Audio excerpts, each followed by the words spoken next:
狙いはクシナ。引き離されたか。急がないと。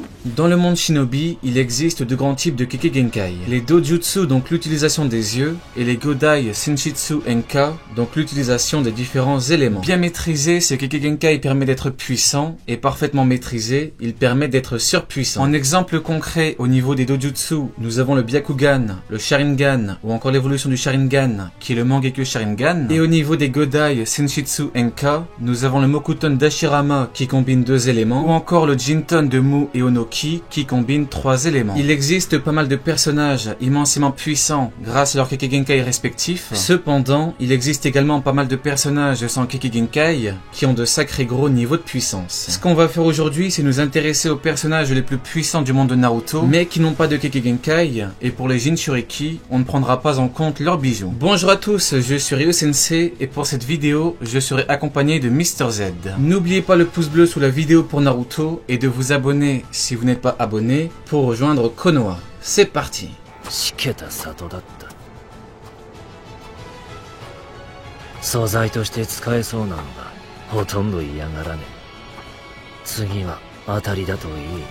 Akasuna no Sasori, membre éminent de l'Akatsuki, Sasori des Sables Rouges est un ninja originaire de Suna.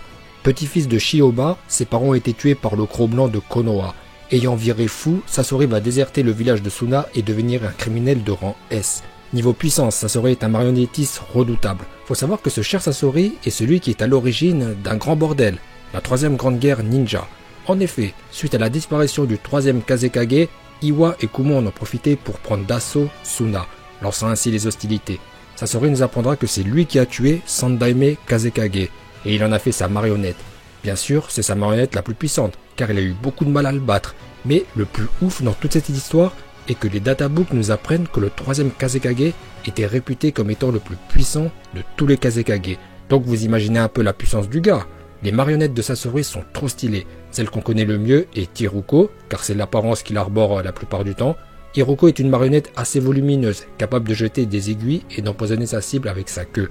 C'est une véritable armure pour Sasori qui est cachée à l'intérieur. Même si le vrai Sasori n'existe plus, car il se trouve qu'il a fait de son propre corps une marionnette. Une fois mise à nu, Sasori utilise la marionnette du troisième Kazekage. Ainsi il possède ses techniques, dont notamment son Kekkei Genkai, et enfin, l'arme ultime de Sasori se nomme Itogokutsu, une armée de 100 marionnettes dont les armes sont imbibées de poison. D'après la légende, Sasori a pris un pays avec cette armée de marionnettes et font de lui un adversaire redoutable.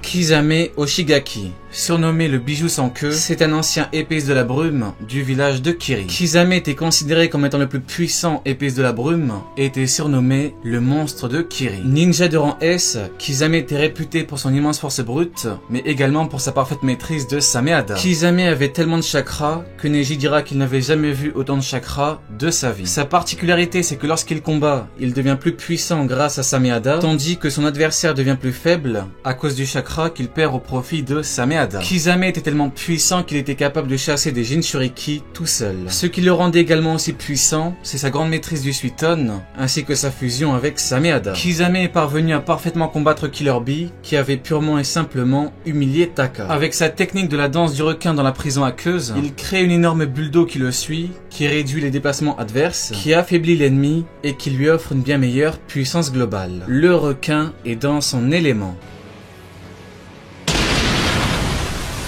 À la 8ème place, Gai Maito. Nous allons prendre Gai 7ème porte ouverte.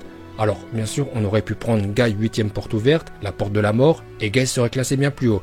Mais étant une technique suicidaire enseignée par son père pour protéger ce qu'il a de plus cher, nous avons décidé de nous limiter à l'ouverture de la 7ème porte, qui lui octroie déjà une puissance monstrueuse. Gai est un Jonin de Konoha, sensei de Rock Lee, Tenten et Neji.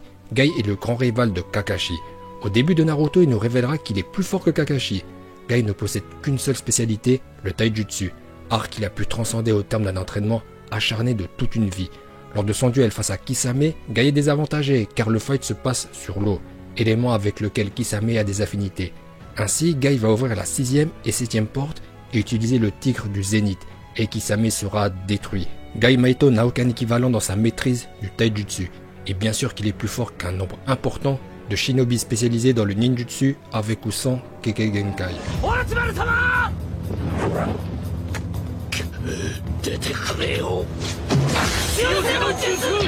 Les salines légendaires du village de Konoha, Jiraiya, Orochimaru et Tsunade. Même s'ils n'ont pas exactement la même puissance, ces trois shinobi ont toujours été présentés comme ayant un niveau assez proche. Ils ont tous les trois été entraînés par Hiruzen Sarutobi et ont tous été proches du poste de Hokage. Orochimaru aurait pu le devenir s'il n'avait pas été aussi diabolique. Jiraiya a refusé le poste et Tsunade est devenu Hokage. Jiraiya est l'homme qui a entraîné Naruto. Il est connu à travers le monde et son mode ermite le rendait immensément puissant. La polyvalence et les techniques de Jiraiya ont fait de lui le shinobi légendaire qu'il restera à tout jamais. Tsunade, la 5e Hokage du village de Konoha, est descendante d'Hashirama Senju. Tsunade est principalement connu pour deux caractéristiques. Une incroyable force brute ainsi que son fameux ninjutsu médical. Avec son immense force brute, Tsunade peut tout détruire. Elle a fracturé plusieurs côtes à Jiraiya et a même détruit l'armure du Susanoo de Madara et d'Otensei, alors que le 3e Raikage n'y était pas parvenu. Et enfin, Orochimaru. Orochimaru est un véritable génie et il possède un nombre incalculable de jutsu, tous plus puissants les uns que les autres. Avec la réincarnation des âmes, il n'hésitait pas à s'en prendre au village de Konoha, alors que les plus grandes nations du monde ont toujours eu du mal à tenir tête à Konoha. Orochimaru est tellement puissant qu'il parvint à battre le 4e Kazekage ainsi que ses deux gardes, alors que le Kazekage était réputé pour sa puissance,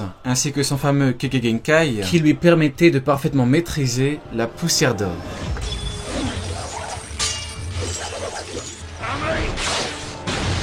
Numéro 6, A, le 4e Raikage. A ne possède aucun Kekkei Genkai, mais c'est un véritable monstre de puissance, que ce soit en taijutsu ou dans sa maîtrise du ninjutsu, où il a pu acquérir des techniques de défense, de vitesse et d'attaque hors normes.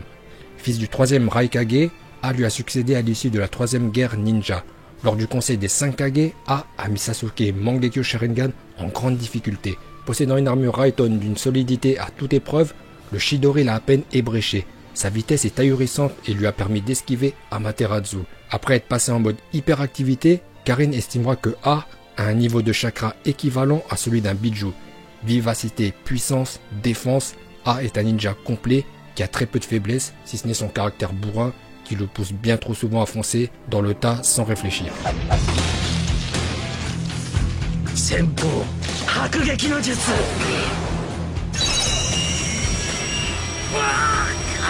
Kabuto Yakushi. J'en parle en détail dans ma dernière vidéo, mais pour accentuer encore un peu tout ça, Kabuto est vraiment très puissant. Dans Naruto, il y a deux choses qui démontrent par A plus B l'énorme puissance de Kabuto. Sa gestion du dernier conflit du monde shinobi, ainsi que son combat contre Itachi et Sasuke. l'Edo Tensei est un ninjutsu, et avec ce dernier, Kabuto était l'être le plus puissant au monde. Ça paraît fou mais c'est vrai, parce que Kabuto pouvait invoquer beaucoup de shinobi, tous plus puissants les uns que les autres, et les contrôler à sa guise. Maintenant, même sans ça, Kabuto nous a montré son immense puissance individuelle contre les deux Uchiwa les plus puissants de leur époque.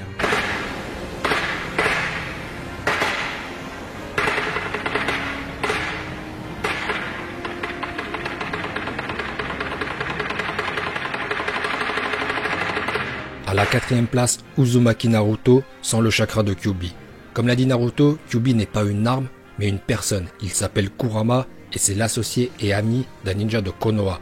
Donc nous ne prendrons pas en compte Kurama, car sinon ça serait deux personnes quoi. Hein. Malgré tout, même sans Kurama, Naruto c'est un monstre de puissance. Descendant d'une puissante lignée, les Uzumaki, dont l'ancêtre direct le plus ancien est Ashura Otsutsuki. Naruto possède une énorme quantité de chakra qui lui permet de maîtriser le multiclonage de l'ombre à la perfection, avec au maximum plus de 1000 clones. Naruto possède des techniques meurtrières comme le Rasen Photon Shuriken qui a pulvérisé 3 cœurs de Kakuzu d'un coup. Et bien sûr Kakuzu y est resté. Contrairement à ce que l'on pourrait penser, à cause de son attitude, Naruto possède un sens du combat aiguisé, dont la principale force est de surprendre ses adversaires. Si on enlève Kyuubi à Naruto, son niveau max est lorsqu'il active le mode ermite. Pour rappel, avec ce mode, il a fait jeu égal avec Pain Rikudo et il a éclaté presque tous les corps de Pain, qui venaient de se coltiner tout Konoha. Voilà pourquoi Naruto en mode ermite mérite largement cette 4e place dans ce top des ninjas sans don héréditaire. Tobirama est le plus grand et puissant utilisateur de Suiton de tous les temps. Le deuxième Hokage du village de Konoha possède un incroyable niveau de puissance. Il était capable de créer de véritables tsunamis sans avoir besoin d'eau dans les alentours. Ce qui le rendait aussi puissant et redouté, c'est aussi et surtout tous les jutsu qu'il a mis au point. Tobirama est un très grand créateur de jutsu et il créa même beaucoup de jutsu qui ont rapidement été classés comme étant interdits. En plus de ça, Tobirama est un très grand shinobi sensoriel, un homme très intelligent, ainsi qu'un expert en taijutsu, en kenjutsu et en maîtrise des 5 éléments. C'est lui qui inventa le ninjutsu de l'espace-temps et cette technique le rendait beaucoup trop puissant pour ses ennemis. Tobirama est vraiment incroyable et seuls 2 hommes sans Kekkei Genkai sont plus puissants que lui.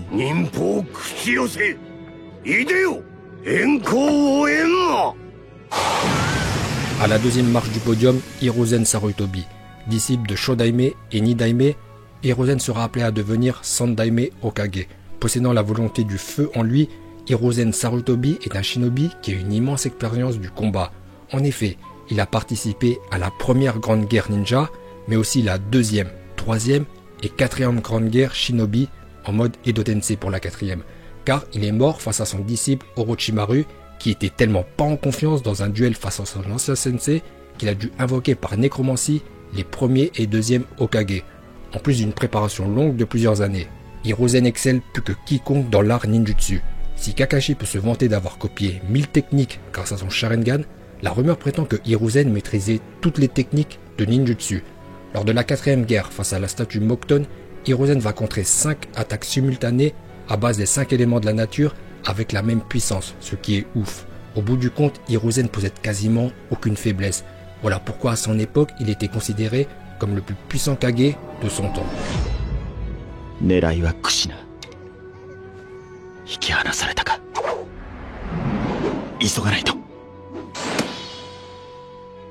Et pour finir, Minato, le 4e Hokage du village de Konoha. Minato est tout bonnement monstrueux en combat. Dans la vie de tous les jours, Minato est un homme humble, joyeux et très sympathique, mais quand il faut combattre, il passe en mode sérieux et c'est juste phénoménal. Malheureusement, nous n'avons jamais pu voir ses plus grosses techniques, mais l'histoire parle pour lui. Il a battu le 4e Raikage en vitesse et a humilié l'homme masqué. Ce qu'il faut savoir, c'est que Minato a fait ceci sans mode ermite, qu'il maîtrise à la perfection. Nous connaissons tous le gain de puissance de Jiraiya, Naruto ou encore Kabuto avec le mode ermite. Maintenant, imaginez un peu celui de Minato. C'est simple, à lui seul, il a mis un terme au 3e grand conflit shinobi en faisant plier le village d'Iwa. Hiruzen fut tellement choqué de sa prestation, de ses exploits et de sa puissance qu'il lui laissa la place de Hokage. Minato est tout simplement incroyable, comme Naruto, parce que Naruto c'est incroyable. Naruto vit. Allez, Diane, tu n'aurais pas regardé ma vidéo pour rien.